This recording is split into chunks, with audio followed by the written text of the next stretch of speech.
All right, everyone. Today we got a special guest. It's funny, every podcast I do, I'm like, we got a Yeah, special guest, but special today's guest. today's super special. We got my boy Mike Umbro, the fucking legend from Twitter, California's worst nightmare. That's right. I like that. I feel like I'm getting ready to go in the ring right now. That's I'm Bruce Buffer here. Yes. And so, we were just talking before we got on the mic. We were talking about what's up, Jake? You want to? Yeah, You're we're in recording. now. Yeah, you coming to?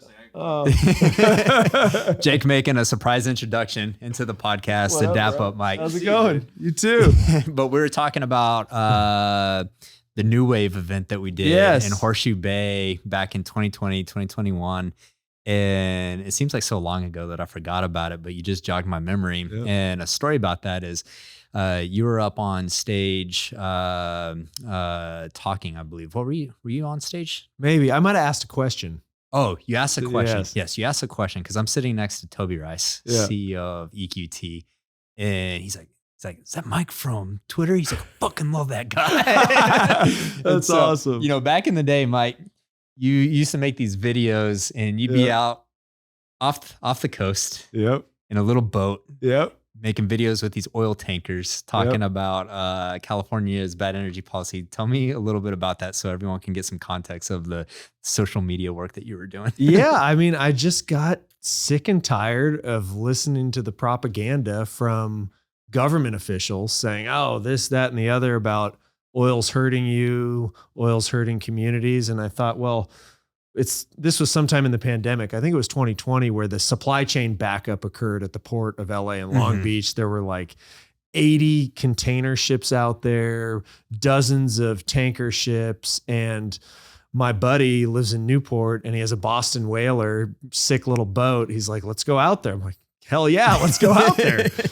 So we take it out of Newport Harbor, go up, we park it in front of a tanker. And I'm just like, spitting the facts. South Coast Air Quality Management District says this port complex is the #1 source of pollution in the LA basin. It pollutes more than all 6 million vehicles we have registered in Southern California. Why are we transitioning our vehicles when these tankers and these cargoes are just pumping SOx, NOx, diesel particulate? Who cares about carbon? We're talking about stuff that actually kills you or hurts your lungs over time if you're living in those communities. And those are kind of the things I was trying to just get out into the atmosphere and share with people. Yeah. I mean, when you look at bad energy policy, the coast has some really bad energy policy, whether it's California or Massachusetts. And so that was really great work. But I think that's how I originally discovered you. Just on a tanker, this dude on a boat driving around oil tankers. And I was like, that's fucking nuts. I love it. So people always tell me like, that was your best video. I'm like, well, I'm like on a boat next to a tank. It took a lot of it took a lot of work. That was high lift content. I wish we had these cameras. And like that was iPhone. My buddy just held up the some iPhone. Of the best content is recorded on an iPhone. But I mean, the heavy lift was getting out on a boat and going out there. And so, love that. I think that's how you originally made your name, and that was great stuff. And so, dude, tell me the reason I wanted you to come on this podcast today, and we'll get to this in a minute, is because I wanted to talk about geothermal underground storage, and we'll talk about that. But let's talk about I don't know your background. Sure, I just realized that coming on this podcast, I don't know your background. My point of inception was the boat videos. That's the only point that I know you. But tell me about your background real quick. Yeah, I think it's an appropriate way to discover me because I'm born and raised in San Diego. I love the beach. I love going to the beach. I love being outside. As we talk in the industry, we're all environmentalists more than those outside of us might understand. And so I grew up San Diego, played soccer, volleyball, beach volleyball, that kind of thing, Southern California sports. Went to Pepperdine, studied economics, again, to be by the beach, good scenery, good school. Left there, and I didn't know what I wanted to do. I graduated with a degree in economics and went into finance. I was first at like a boiler room day trading setup in Mission Valley, like 8th floor. I'm like, I don't know how to day trade. Lost all my money. And then went to Morgan Stanley, got a taste of this big corporation finance job. I was an analyst. They wanted me to be a financial advisor. I'm like, I don't even have my own money. How am I advising? Like, I'm not going to do this whole money raising deal for you. It's not happening. And that next job was at a firm called Bainbridge. It was a buy-side mergers and acquisition shop. And I had no idea about oil and gas before this job. Yeah. And we had a managing director that was signing, private equity groups to retainer fees to go buy certain companies or source deals in different industries. And I was assigned to the upstream E&P vertical. We had a management team in Houston, and I'm sitting in La Jolla, and my job was to basically dial for production. So I'm calling people in Texas, Oklahoma, New Mexico, trying to buy, at this point, conventional producing assets with drilling upside that would fit into a master limited partnership type structure. This is back 2007. I love this. So you're the quintessential Cali boy investment banker calling up E&Ps. Yes. Guy, I love anything's for sale at the right price. I'm like, these guys are cool. Like, this is the easiest cold call I've ever made. Every other vertical you're calling like, no, fuck you. No. Yeah. They're like, well, how much money you got? What, tell me about what you do. Oil and gas, man. I tell everyone, it's the most capitalistic people you'll ever meet in your life. If the price is right, they'll sell. Exactly. So that's how I felt. Since 2007, I've stayed in oil and gas. Or energy, let's say now with geothermal. But I left that job because I realized, I think you have this kind of same entrepreneurial spirit. I'm like, I'm cold calling people. You're not teaching me anything. I'm setting up deals. The deal is the most valuable part, or the relationship, excuse me, is the most valuable part of this deal. So I left and started Fieldview Capital in my living room in 2008 when the financial recession hit. Yeah. I'm like, no one's hiring anyway, so I might as well try it on my own. Yeah. And it took 4 years, but then by 2012, I had done a deal partnering a management team with a private equity group with an Eagleford shale asset. I mean, I don't even think I knew that the shale boom was on. This was 2012. I'm just like, oh, there's a deal. You just putting it all together.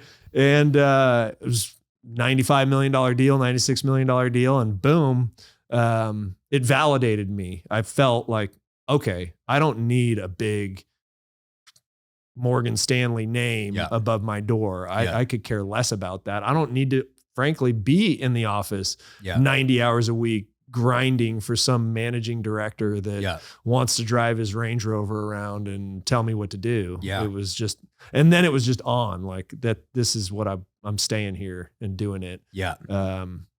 That first one's important. That first taste. And then the private equity group tried to hose me out of my fee. Their fee agreement, typical private equity. Where's Chuck? Chuck's out of the office. Maybe it wasn't Kate Anderson. It was not Kate Anderson. I won't name the firm, but it's like, dude, it's your agreement. I performed to the letter of the agreement. You don't want to pay me because 2% of this transaction fee goes to your management success. And I'm coming in as the person that sourced it, and you're going to have to pay me half. And it's, it's like narcos. It's like a drug. I mean, they'll just cut you out and they don't care because they know that they've got $1 billion under management and all the legal backing and come sue me, which I had to do. And I got 10X what they offered me originally, but not what they owed me. But it furthered that drive of like, several kinds of stories like that. Same story. But then that's what led me to want to be a developer, because I'm like, okay, I know I can do this. I know how the money thing works. And if they're going to cut me out, why am I going to just give you cheese? Like, I'm going to figure it out and source the deal and be on the development side, which turned out to be one of the most costly financial decisions of my life to date until we get permits. I mean, but that's where I'm at today. So let's talk about this entire permitting thing because dude, you've been fighting the permit battle forever. 2017. And so 2017, it's even longer than I thought. And so, one, what are you trying to get permits for? Two, why has it been so challenging to get permits, or why are you not getting permits? Give me the full story. Yeah. Two major permit pathways. One, drilling wells. So CalGEM is our railroad commission. They give you the permit to drill. And two, underground injection control. So to re-inject brackish water back into the reservoir it came from. It's not like the Railroad Commission will give you an SWD in a couple of weeks. You have to prove there is no USDW, no potential aquifer to foul anywhere remotely close to your project, which we are sited in the middle of nowhere. If we were in Texas, we would have permits in weeks to months. Yeah. California, part of the why is we're in Kern County, western edge of Kern County, about an hour's drive west of Bakersfield. Remote. Feels like West Texas, but there's actually hills on the horizon. Yeah. Oil country. But Kern Planning and Natural Resources Department tried and is still trying to institute a county-wide ordinance and an environmental impact review that effectively allows any oil and gas operator to get permits ministerially. So you just go to the counter, you pay, it's expensive, you pay for all your mitigation, air, land, impact, all that, and boom, the county gives you the drilling permit as lead agency, is what they call it, lead agency for meeting the California Environmental Quality Act, CEQA. So I mentioned that a lot. And the federal side is NEPA. And CEQA is more stringent than NEPA if you're dealing with federal land. Okay. So all that to say, the Kern Planning and Natural Resources Department trying to take over this permitting as lead agency, it's continually legally challenged by groups like Sierra Club, Center for Biologic Diversity, Friends of the Earth, whatever. Yeah. You name an NGO, they'll find something to complain about and file a lawsuit. That shuts down the county from efficiently processing permits. And then it gives our state agency, which is shadow run by Sacramento, who has said, we want to phase out oil and gas by 2040, which actually means now. We're not permitting any new drilling now. Yeah. So that's what's happening in a nutshell. Yeah. It's kind of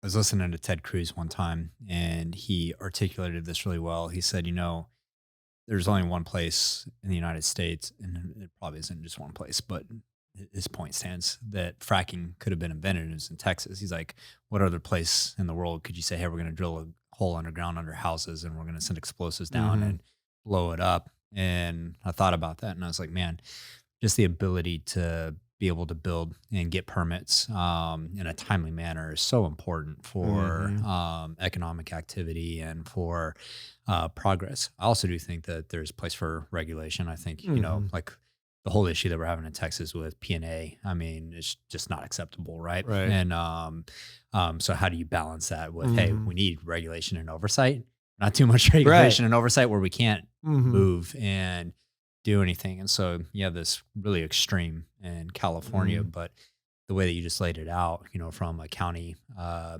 perspective to state perspective, and then all of these third party groups that influence that, and it kind of builds its way up to the top. I mean, really just clearly articulates how you can't get shit done just because there's so much outside influence. There is. Yeah, that's got to be frustrating. It's really frustrating, especially when now we've gone through the undertaking of doing our own environmental impact report, and we will do all of that in-house, breaking away from the county.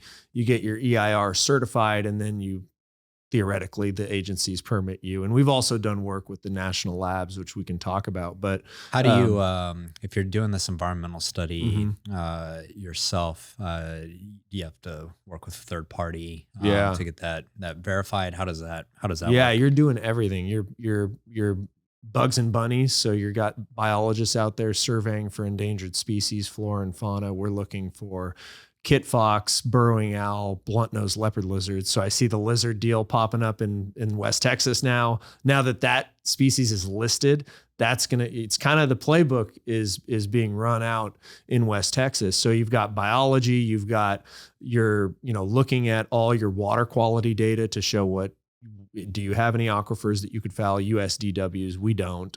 You look at surface use, you look at air impact, you look at proximity to home. Sensitive receptors is the big, word now in California. And it's a 1 to 2 year process and $300,000 to $500,000 at the end of the day. And it's your statement that says, boom. Yeah. It's not cheap. No, once you start listing out the things that you have to do. I love that you brought up the lizard thing, because the lizard thing is a clear case of, hey, there's some outside influence that's trying to make this a bigger deal than what it is. All the people in West Texas, trust me, from West Texas, live there, was there when the lizard thing really started becoming something. Everyone in West Texas says, fuck that lizard. Right. Yeah, we'll skewer it and barbecue it. And have some snacks. Did you see this? I know you saw this article about the Joshua trees and the solar farm. Absolutely. Fucking crazy. Exactly. One, it's fucking crazy to cut down 1,000+ Joshua trees to install a solar farm in the name of saving more Joshua trees. Right. But if oil and gas wanted to do that, if you're saying, hey, we want to develop this acreage and we need to cut down 1,000 Joshua trees, what would be the reception to that? It'd be insane. I was talking to my wife on the way to the airport yesterday. I'm like, Sacramento and now in these other states, it's the climate crazies. We're environmentalists. We will go out and drill on a pad so we don't put wells everywhere. We'll put 12 of them on 1 acre. Yeah. In our case, and we'll survey for the lizards. We'll protect them. We'll put habitat aside for them. But to your point, I think it's more like 3,000 of these Joshua trees or something. It's an insane number. And if I heard someone say, I haven't verified it, but if someone in that Mojave area wanted to take one out like in their driveway for their house to make room for an expansion, whatever, they have to pay $15,000 a tree. For this solar developer, it's $500 a tree. So there's literally separate rules for these flat panel photovoltaic solar providers who are ruining our grid. And someone's getting paid on the back end. Of course. And it's technology that's destabilizing our grid. Yeah. Then you need the lithium batteries for quote unquote storage, which is 1 to 2 hours. Nobody's talking about Otay Mesa, San Diego. There was a 250 megawatt battery park on fire for 2 weeks. Yeah. And this was in June. This was like a couple of weeks ago. I'm actually a huge fan of residential solar. Even Chuck has a funny story that I like to point to all the time, because people are like, oh yeah, when's the payout on that? I'm like, I'll actually pay a premium. If you're in a position to, I'd pay a premium to have solar and battery at my house, because it's energy sovereignty. I just want to be able to control my own power supply. And Chuck's dad, old man Yates, got solar on his house, and Chuck was busting his balls like, Dad, that's never gonna pay out. And anyways, Winter Storm Uri hits, and Chuck's without power. And guess where he goes to? He goes to old Dad's house, and he's like, I'm sorry, Dad. I get it now. And so I do like residential solar. I do think that industrial scale solar does have a place, but it's like, you look at these storms that have hit Texas the last couple of weeks, absolutely destroying solar farms with hail. I mean, just ripping through them. And, everyone's response is always like, oh, well, insurance. Yeah, well, hey, insurance costs go up. The capital cost to build out these projects goes up, and insurance isn't just free. And so it'll be, I agree with you that, I think Texas's problem is that the rate of which we've built out wind and solar is the problem. We're building those out too quickly and not investing enough capital in thermal generation or nuclear. I think that's the main problem. And it's interesting looking at California with this whole duck curve situation. I saw some interesting graphs the other day where with batteries coming online, it's taken away from some nat gas peaker plants. And I was like, that's it. Batteries are coming online. But it's like, what happens when you have 12 hours without power or a day, right? It's really expensive. And so, I think that all of these things have to be balanced. And I am pro energy. I think that every energy source and technology has a place, but it's about being very thoughtful about case A, case B, case C scenarios of what happens. Because I'll tell you, I lost power at my house last week for 3 hours with the high windstorms. That's fucking irritating. Gets hot pretty quick, don't it? Yeah. You realize, we do live in a swamp. Yeah, exactly. And just people aren't going to. They're not gonna deal with no power. They don't want that. Yeah, and so. Let's transition that into the storage play, because I want you to school me up on what's the technical term for geothermal storage. There's like the easy term is GeoTES. And it stands for Geological Thermal Energy Storage. Okay, got you. Yeah. So GeoTES. Well, it's funny, and I'm gonna throw myself under the bus here. Yeah. To make my wife happy. But Julie, when we were doing Fuse, whenever it was, a year ago or so, she's like, hey, should we have a panel on geothermal storage? And I was like, geothermal storage? She's like, yeah, someone brought that up. I was like, that's not a real fucking thing. Yeah. So that's not a real thing. Yeah. And she's like, no, I think it is. I was like, no, it's not. And then I started seeing you talk about it. And I told Julia, I was like, okay, if Umbro's talking about it, there's something to it. Yeah. And so anyways, I'm open-minded. I'm open to hear about anything. And so school me up on the concept and the idea. Pretend like I know nothing, because I don't know anything. And then I want to talk about your angle and what you're trying to do. Yeah, and 2 fuses ago, I moderated a panel with Tim Latimer, Fervo, and Guillermo of Neighbors. Yeah, all smart people. Maybe that's where she heard me mention it as asking questions. So GeoTES in our case is a way to continue our project, number one, and most importantly, align with policy and align with state goals, which is what I'm most excited about. Okay, now we should have our social license to operate again. Yeah. But what you have in California, and specifically Kern County, 70% of the oil production in Kern County is thermally enhanced. It's a heavy crude, and operators take natural gas to fire a steam generator to put steam into the reservoir to get more oil to flow, thermal EOR.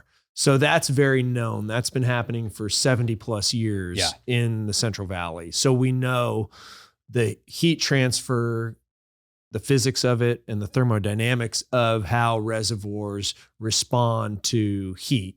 Porous permeable reservoirs, sandstone reservoirs in our case. So what we're doing is taking away the natural gas feedstock, taking away the steam generators, and replacing that with solar troughs. So these solar troughs are 18-foot parabolic troughs. So they're pretty big systems. Yeah. And they concentrate sunlight onto a sapphire tube that sits right 3 feet off the face of it. So you're not scorching birds with one of these power towers. It's none of that. It's exactly what it reminded me of. None of that. And you can actually get close and touch that too. It's very safe technology. Yeah.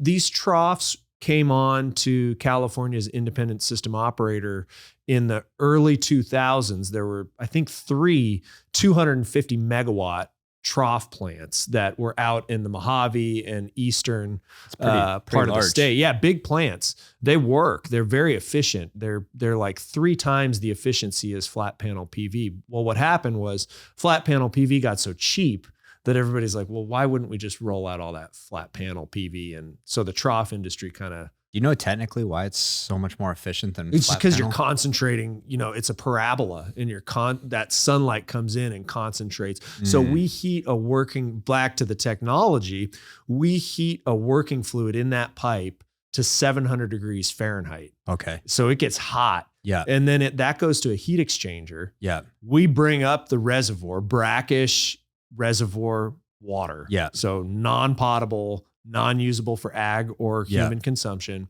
In a closed loop, we bring that water up, that gets heated to 500 F at that heat exchanger, and then it's re-injected into the reservoir. So it will take 12 months, and the time depends on your well spacing, your patterns, and all of that. The well mechanics, So we will heat the reservoir to 500 F over a period of 12 months. Once you're hot, you can then activate a second loop, which is a traditional steam turbine power generation set. And you're basically bringing on geothermal clean power on demand. We're not operating as a base load because of the duck curve, power is worthless in the middle of the day. Yeah. It's ruined the base load generation market completely. And so we're saying we'll come on at peak and nighttime. So 4 p.m. to 6 a.m. Or whatever you want market, approximately 8 hours a day. We're looking at like 3,000 hours a year. Every day we're kicking on at night, providing clean electrons when our grid is otherwise importing coal and gas. So that's the model. And the huge benefit, and then I'll stop, the reservoir gives you 1,000 hours of storage, integral storage, added bonus, because the reservoir is heated and stores that heat for 42 days. Okay. So I have a lot of questions. My first question is, so it sounds like it's kind of like artificial geothermal. You're essentially saying, hey, we're going, instead of finding hot zones to drill into, we're going to heat a reservoir using solar thermal and a heat exchanger, send that down hole. You said that there is a fluid. Is that just brine? No, in that pipe, it's a polysilicon oil. Okay. It's rated to heat to about 700 F. Got you. Cool. That's what I was wondering, because I was like, I don't know how brine reacts when it's that hot. Okay. So I understand that. My second question is, did you see that startup that just got funded by Sam Altman and some others down in Miami that's, they're building solar thermal for data centers? And it's like these shipping containers and essentially just taking solar heat and then powering a steam turbine.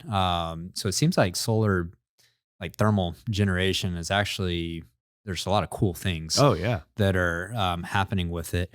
The third talking point, I'm going to be all over the fucking map here, but my mind was just running as you're talking.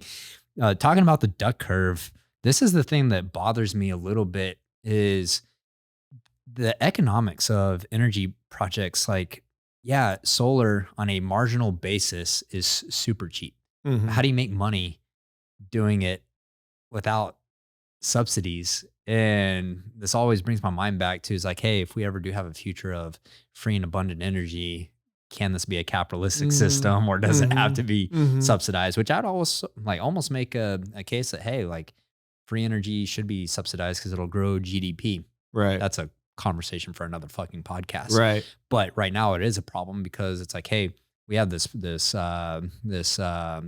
project that we can bring online, but it's not economic, because during the daylight hours, this is what nat gas peakers and everyone are dealing with, is like, you just have abundant energy during the daytime, and projects don't pencil out. And so it doesn't make sense to build that nat gas peaker plant that you need at 6, 7 p.m. And so it just throws economics. It throws the market out of whack. But going back to this technology, one is this. It sounds like this technology is already available on the market. You said that there was this 350 megawatt plant that had them, and so are you essentially taking that same technology from the provider that plant was using, and scaling it down for a smaller plant? How many megawatts would a plant like this be? Like, answer some of those questions. That. There are some technology improvements we're making to the trough system itself. Some concentrated solar folks mainly use mirrors. If those mirrors break, or they're more prone to break, they'll crash on the sapphire tube, break the tube. You have all these maintenance issues. Have this compounding problems. So we've got a partner in California who is using aluminum sheet metal and spray silvering that. It looks like a mirror. It has the same reflection. It's amazing. And so, and it's easy to assemble and put together. And they've also demonstrated multiple concentrated solar trough plants in Nevada. Solar One was theirs, and Louisiana, they've done some work. So we are improving significantly some of the issues with the trough technology. And sorry, what was the second part of that question? What was the second part? Actually, before I get to the second part, staying on that topic. So for you, in trying to build out these assets, is this a underlying asset play for you guys, or is it a technological play for y'all? I mean, do you see it as... Oh, it's an asset play. It's making a thermal battery. Yeah, that was the second part of your question, is how we're going to scale. So we're going to demonstrate this. We're going to put out 100 kilowatts for 24 hours. That's a system that includes 8 wells, 6 injectors, 2 producers, and 2 acres of this trough. Then we'll scale to our first, commercial size, which will be 10 megawatts, 34 wells, about 50 acres of trough. Ultimately, at our lease, we plan to develop this to a 400 megawatt system, and we will have north of 300 wells, and it's land intensive with the solar. So you'll have, a section to 2 sections of land that are these troughs. Yeah. And so there's trade-offs to everything, but you'll have no emissions. Yeah. So, with it being land intensive, what's the challenge there with landowners, surface usage, things of that nature? How does that work? Yeah. The beauty of California, and specifically the west side where we're at, is the surface and minerals are owned in fee by the operators, typically big companies. So Chevron, Era, which just got sold to CRC, and even the independents we work with. So it's like a dream working with service owners and having a good relationship. There's a rancher that runs cattle out there, but it's so dry out there. It's worthless running the cattle. Yeah. So working with these other operators, we lease from other operators. Yeah. So we lease the minerals, we work out the surface agreement on the solar, and then we go and develop it. And the first part of your question about why out there and the benefit of that is we are in the west side of the Kern County, San Joaquin Valley, southern San Joaquin Valley, prolific oil reservoirs, and it's the region where they're installing all of the carbon park technologies. So the county, back to that county planning office, has designated 30,000 acres for solar. So we're saying, okay, give us 2,000 acres for concentrated solar. Yeah. It fits right into your plan. Yeah, for sure. With CRC Carbon TerraVault, they're 40 minutes up the road from us.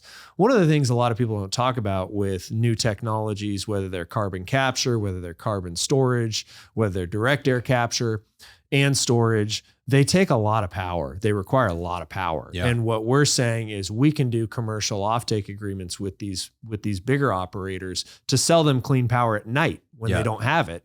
Because what's the point of, reducing emissions if you're buying fossil gas and coal-fired generation at night? It just it doesn't make sense. Yeah. So that's kind of the strategy of the territory. Yeah, that's interesting. With this broader idea of generating heat and heating a reservoir, can this be applied to other reservoirs like out in West Texas? I mean, hell yeah. Oxy does a ton of flooding in different parts. And so is this something that's specific just out, towards this part of the world, or you think this can be scaled out to other basins as well? We think if they unleash the permits in our part of the world, this will be for California what the shale boom was to West Texas. And that's not exact. We have a grid that we want to decarbonize by 2040, and we have no long duration energy storage in the works. Yeah. That's a problem. Takes 10 years to interconnect. 10 years from now, it's 2034. Yeah. How are you going to build 50 to 60 gigawatts of long duration energy storage in 16 years? Yeah. This can do it. Number one.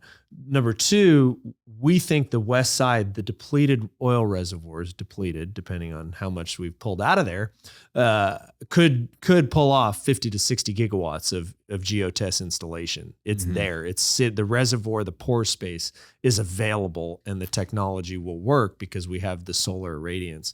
So moving that, we overlay NREL, the National Renewable Energy Lab, has a solar irradiance map of the country. So you can look, we believe, anywhere where you have shallow oil reservoir and good sunlight, there's a candidate right there. Yeah. Now, some of the weather issues you mentioned, you can turn these troughs down if you have hail, but if it's the size of a volleyball or whatever you guys get out here, like seeing people post them, dude. Sometimes you get some crazy hail. It's like there's a cannonball coming through. Well, what's funny, dude? I saw I saw this video and it was in Fort Worth and people had stopped traffic because they were parking their cars under a bridge, which is a bitch move to do. But I saw people like up in Massachusetts, like, oh my God, they stopped for Hill. Like, what pussies? I'm like, dude, have y'all seen Texas and Oklahoma Hill? Like, I have never seen it in person, nor do I want to. No, you get stuck out in Hill, man. Like, one, if it's, you know, marble size, it just hurts, but you can't get to the size where shit, man, you take one of those to the head, it could kill you. So, but that is good to know that you can, orient them down to where they can prevent or mitigate from having damage. What about seismic issues? Any concerns on that? You know, just seeing what's happening out in West Texas right now with saltwater disposal wells. It's interesting. You know, when you guys are when you heat these reservoirs, you know, what type of effects does that have on expansion of rock or pressure, especially being in California? What if you get fucking 50 these things standing up and all of a sudden California splits off in the ocean and United States is saved. We're all okay. Go Mike on, bro. I'll be on that island. But you know, seriously, you know, I'm sure that's something that has to be considered, and I'm sure California is way more strict already on this than Texas Railroad Commission is, and so concerns there, things you have to watch out for. You know, what do you guys have to take into consideration? Great question. From what I understand, in West Texas, you're injecting deep into the Ellenberger, the basement rock, and you're overpressuring it, and you're causing these earthquakes. If simply stated, non-technical, not an engineer, but where we are, California is heavily faulted geology. It's beautiful geology. I mean, you have amazing oil reservoirs all throughout where we're at, distributed up and down that west side. The real seismic areas that are of concern that you hear about are more on the eastern side of the state, where you have El Centro and the San Andreas, and that's where you have geothermal, because it makes its hydrothermal pockets make their way up to the surface. You see the hot springs. You see there's a ton of seismic activity just naturally in that eastern side of the state. So now, you know, knowing that the big one likely won't happen where we're at, will we induce seismicity? So we're operating at a reservoir depth of about 1,200 feet. We're heating the top 200 feet of a sandstone reservoir, and we have sealing faults around us that are not active. So we'll do all of this, and this is it's hard for me to describe as a non-engineer, but at 600 PSI at the reservoir pressure, we're keeping everything in the liquid phase at the reservoir pressure, no fracking, because if you frack, you're going to frack through a fault. You're going to frack and lose water. You're going to blow out your reservoir. You don't want that to happen. Lose your entire asset. Right. So it's not a concern, but a factor that our reservoir engineers look at. What really matters is your fluid flow in and out of the reservoir and managing that, which is all manageable. And all that to say, there is no fracking, and fracking's banned in California, but it's totally different technology than enhanced geothermal systems, which is fracking hot, hard, dry rock. This is drilling post holes into soft, permeable sandstone. Cheap wells. Drill them in a day or two. Looks like conventional oil place, you know, just poke a straw in it.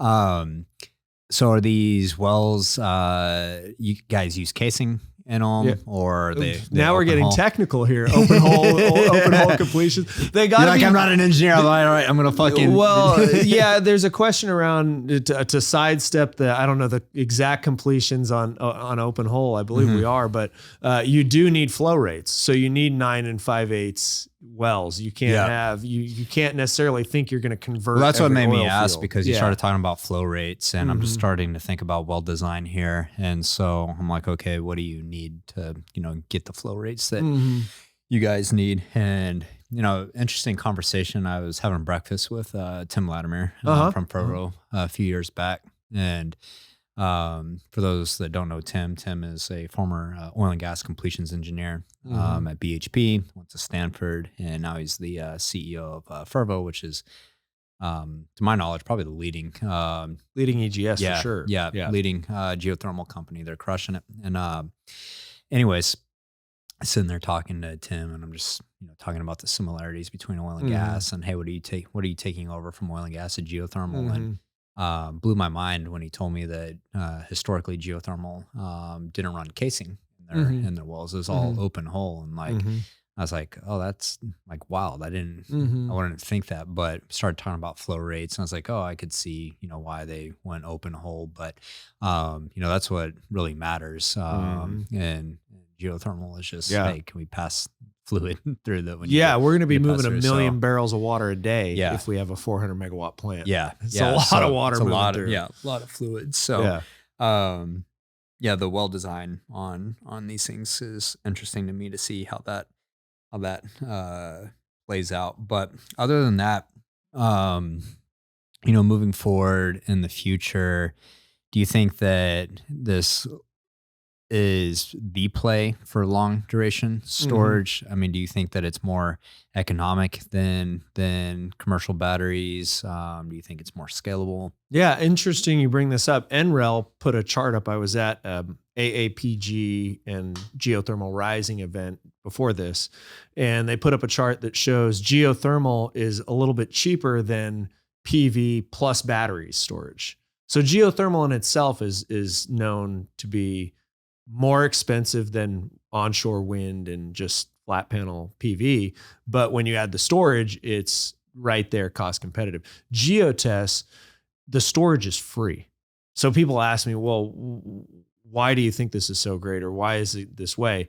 Well, when you're injecting heat into the reservoir, if you're losing heat, your battery's just getting bigger into your reservoir. You have ceiling faults, so at a certain point it's all contained, but your battery is getting bigger, and as you step out your well patterns, you're just honeycombing those out and out and out and out. So your battery is just getting bigger. So the cost of storage is effectively free. So when I think of people doing sand batteries in shipping containers, molten salt, all those ideas, if you want something maybe that you can put in a specific area and you need that technology, sure. But if you're just putting electrons on the grid, we'll have a levelized cost of energy at 6 cents a kilowatt hour. That's cheap. It's interesting that you brought up the price comparison between geothermal and solar plus battery, because I'd written this. This post got me some hate from some friends of mine in Houston that are in renewables, but I stand by it. It's the truth. Everyone talks about wind and solar being the cheapest energy source, and they're right when you look at it at the asset level. But that doesn't mean that it's the cheapest for the ratepayer. Right. And when you factor in batteries or backup generation, transmission and distribution, these things, and they didn't agree with that. No, they didn't agree with that, and so. And I'm fair in this too, because in that Twitter post, I said this is the same exact shit that oil and gas did, promoting 40% IRRs on half cycle economics. And hey, we have a 40% IRR if we back out land costs and G&A. And it's like, what kind of fucking math is that? And so I said, it's the same exact thing that's happening there. Oh yeah, wind and solar is the cheapest if you back out battery, backup generation, et cetera. And anyways, some people are like, well, that, the developer, they only care about the asset. And I'm like, yeah, but as taxpayers that are paying for electricity, what do we care about? We care about cheaper electricity prices. And that's not what ends up happening. And so you have all these silos where you have people building, and this is why you have the fact that you can even have stranded renewable assets blows my mind. It's because they're so heavily subsidized, and they don't care. They went, they made their money on that. But then, hey, for this to be operational, if you need batteries or backup, like all that cost adds up, and it comes back to the ratepayer. And so, that's something that needs to be communicated to the community, because you have to look at an all-in cost from end to end. Yeah, you're right. And your friends on Twitter and told you, I was like, they should listen to you. I was like, I'm not backing down from that because I think that I'm right in that. No, they should research California, because I agree, going back to your point on rooftop solar at your house. Yeah, it's great if you can afford it. But what happened in California is all the ratepayers had to chip in to give wealthy homeowners who own their home, who got the tax credits to get 30% off their solar installation, that then came off the grid during the day, or whatever they say they are, causing higher electricity prices. Now the electricity prices go up because there's fewer ratepayers buying those electrons during the day, and there's maintenance that has to happen. So now we get to pay for all the maintenance of the system while these wealthy people with PV. But I agree, it's good technology. If you can afford to have it, but it's not as cheap as this. And it shouldn't be subsidized. No, not at all. I didn't even think about that loop of that happening. That's what they're finding, is that they had to get rid of the subsidies and then change them just a couple weeks ago, and they're always changing them because they can't maintain the grid without passing those costs on. And now we have fixed fees on every ratepayer, and they wanted to do income based, and they said, "Oh wait, we probably can't. That's full blown communist." And so now it's just, and then to have the EV tax for driving EV tax for mileage, because they're realizing, gasoline tax generates 13 to 14 billion Which I see a year. You going off on gasoline tax all the time. Absolutely, it's $2.75 out here. That's how I does it make you jealous when you come out here and see our by gasoline? 2026, our taxes alone will be $2.75. And that's crazy. And then, but they turn around and blame big oil for it, and it's like, hey, why don't you back out your taxes from that and see what gas prices are? And Jesus Christ. And big oil, you're right. It's called OPEC, the largest cartel in the world, who we get 70% of our product from. Yeah, it's big oil. You're right. I don't know how you live in California, man. I couldn't do it, but dude. I'm glad that you're in Texas today. I'm glad that we got to do this podcast. If people want to find you, they can find you on Twitter. What's Twitter? Mike Umbro. I'm Umbro. The real deal. I'm not anonymous. So the real Mike Umbro. Exactly. We'll put your link in the comments. Appreciate you coming on the show today, dude. Thanks for having me.